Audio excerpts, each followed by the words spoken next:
بسم اللہ الرحمن الرحیم۔ کتابوں میں لکھا ہے، اس کے ساتھ میں علماء کے عمل کو بھی شامل کر رہا ہوں تاکہ وہ فرماتے ہیں ماہ مبارک رمضان سے پہلے شعبان میں جتنی بھی جمعراتیں آتی ہیں اس میں 2 رکعت نماز ہے، اور پہلی رکعت میں حمد کے بعد 100 بار قل ہو اللہ، اور دوسری رکعت میں حمد کے بعد 100 بار قل ہو اللہ پڑھیں، اور اس کے بعد ایک تسبیح یعنی 100 بار صلوات پڑھیں۔ روایتوں میں یہ ہے کہ یقض اللہ من الحوائج الخطیر، جن کی بڑی حاجتیں ہیں خدا اس نماز کے برکت میں پروردگار عالم عنایت فرماتا ہے۔ لہذا اگر حاجات لینی ہے تو بہت مشکل کام نہیں، کوئی ایسا نہیں جس کو قل اللہ کی سورہ یاد نہ ہو۔ ماہ مبارک شعبان کا ایک عمل فرماتے ہیں عمل فیہ تعادل 70 عمل، 1 روپیہ دیا 70 روپے کا ثواب، 1 رکعت نماز پڑھی 70 رکعت کا۔ فرمایا اللہ تعالیٰ اس نماز کے اور اس عمل کے بدلے میں تمام گناہوں کو معاف کر دیتا ہے، صرف حقوق الناس کے علاوہ۔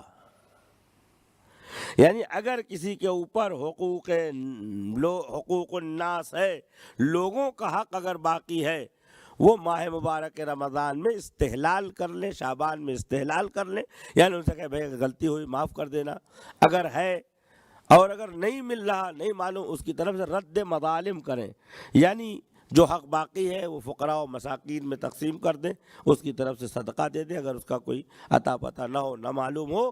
فرماتے ہیں اگر یہ کر لیتا ہے تو اگر اس کے گناہ جو ہے ریت کے ذرات کے برابر بھی ہے، غفر اللہ ما تقدم و ما تاخر، خدا تمام گناہوں کو معاف کر دے گا۔ ایک صلوات پڑھ دے محمد و آل محمد۔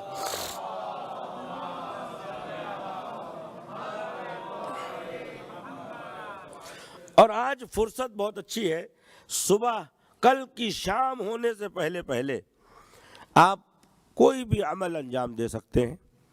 اور ایک روایت میں نے پڑھی، عجیب روایت ہے، چھٹے امام جعفر صادق علیہ السلام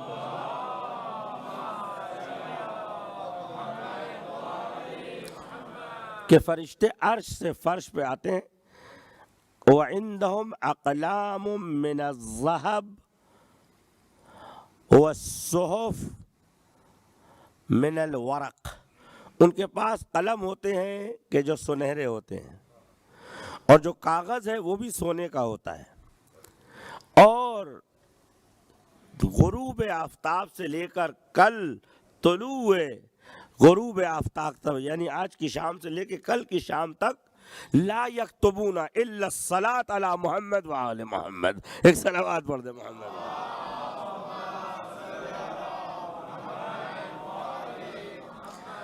دیکھیے ماہ شعبان میں بہت سی چیزیں ہیں اور محدودیتیں ہیں ہمارے، وإلا ماہ شعبان میں 2 صلوات شعبانیہ ہیں، اس کے فضائل میں آپ کی خدمت پیش کرنا چاہتا ہوں۔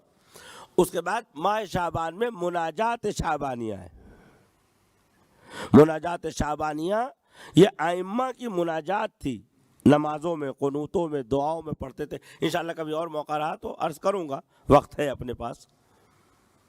اب ایک جملہ آپ سن لیجئے، الہی ان اخذتنی بجرمی اخذتک بعفوک، پالنے والے اگر تو نے میرے مجرم ہونے کی بنیاد پر میرا دامن پکڑا تو میں تیرے غفور الرحمان ہونے کی بنیاد پر تیری بارگاہ میں آؤں گا۔